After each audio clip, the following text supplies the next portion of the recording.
remember thinking that after I left St. Andrews, I just wanted to skip high school, go straight to college, start life faster.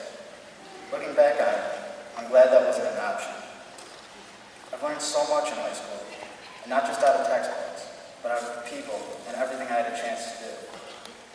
For example, I learned that as much fun as hanging out in a big field with an entire high school sound, bomb threats can be very annoying. I also learned never to judge a book by its cover, and to expect the unexpected. Experience has taught me that there is no use trying to figure a person out. Just let them be and they will show you everything about themselves. That kind of hit me when I sat down in Mr. Allen's class and witnessed his colorful way of teaching for the first time. I had no idea what to expect from him, but he turned out to be one of the best teachers I ever had. When I first sat down to write this speech, I told myself, this shouldn't be hard. Just think of everything you want to tell your classmates over the 4 years of high school and write it down. This thought was followed by a half hour of staring at a blank computer screen. The process is a lot harder than a person would think. How could I possibly say everything I wanted to? The answer is simple. I can't. When I came to this realization, I decided to take the most important things I could tell you and put them in this speech, leaving out the rest.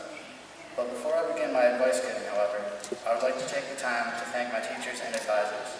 My father always told me that some of the best teaching I would experience would be at the high school level. At Kenmore East, this certainly helped me. Now, as my friends will tell you, I'm usually never one to brag, but ever since day one at Kenmore East, I've had the reputation of being that smart kid to everyone who didn't know me personally, which at day one was virtually everyone.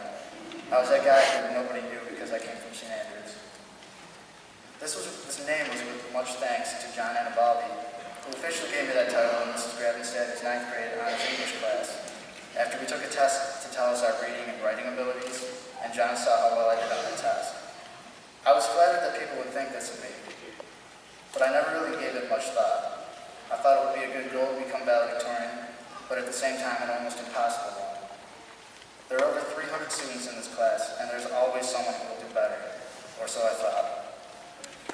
But as the years flew by, and my grades stayed up there, people would always ask me how I did so well and everything. I would always reply with a dumb comment like, I ate my vegetables when I was little, or something to that extent. The truth is, however, I can't give you a direct answer. There's no specific formula for doing well in school. Sure, there's always the good advice to study and do your homework.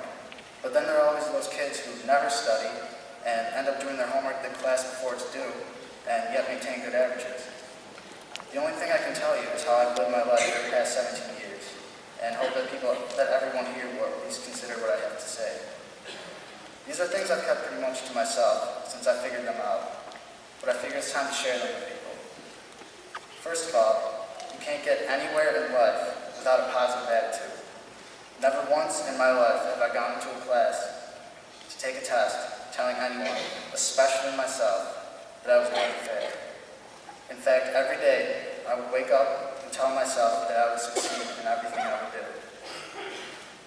If a test came up that I wasn't too confident about, I would tell myself that I would do well and remember everything I was taught, which helped me through some pretty tough tests. Another thing is, never give up because something is hard. That's my biggest pet peeve. In my eyes, that's more of a reason to try harder. For example, a lot of people ask me why I would spend my time learning how to solve the Rubik's Cube. My answer is always the same. How many people can say they can solve the Rubik's Cube in under a minute every time? Not many. And why? Because it's difficult and no one wants to spend more than 5 minutes doing anything. Every time I see a challenge, I see an opportunity to get better at something, not an inconvenient roadblock preventing me from doing something easy. That's one reason why I took AP classes instead of something less challenging. Classes made me work through the grade, and by working harder, I learned much faster. Another portion of success is this: don't ever cheat. The way I've always seen it is cheating is a sign of defeat. I don't understand this, so instead of trying to learn it, I'll just copy someone else's answers, and that way I'll never learn it. Challenging assignments are just greater opportunities to expand your knowledge. And that doesn't just go for homework either, but for any opportunity presented to you in life that may seem almost impossible to achieve. By achieving it, you'll become a better person. I can't take all credit for my success, however. My parents had a lot to do with it. They taught me many things, from always starting the day with a positive attitude to one of their most important lessons, always focus on good decision-making. Plan ahead and visualize the result. I believe this is one of the most important actions a person can make. I've learned to utilize this tool in every way possible. If I had a test the next day, I would visualize before I studied the material and before I fell asleep that I would have no trouble at all on the test and the grade would be a good one. One of the best uses of visualization I've used, however, is this.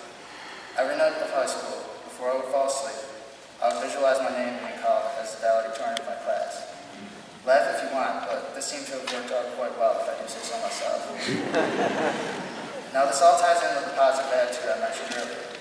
Always visualize something positive, because if you want it that badly, you will find a way to do it. It was Henry Ford who once said, if you think you can, or if you think you can't, you're absolutely right. And my mother never failed to remind me of this. For that, I thank her. Speaking about visualizing the future, I have some advice about that too. Many people choose to barely try at all, if they even choose to go that far. The reason? They had a bad childhood and they didn't get along with their parents. While I appreciate what they are saying, if anything, that's more of a reason to succeed. Prove your parents that they were mistaken and make your life better. And when you do succeed and get a career under your feet, and you have a family, make sure that your children's childhood is the best that you can make it.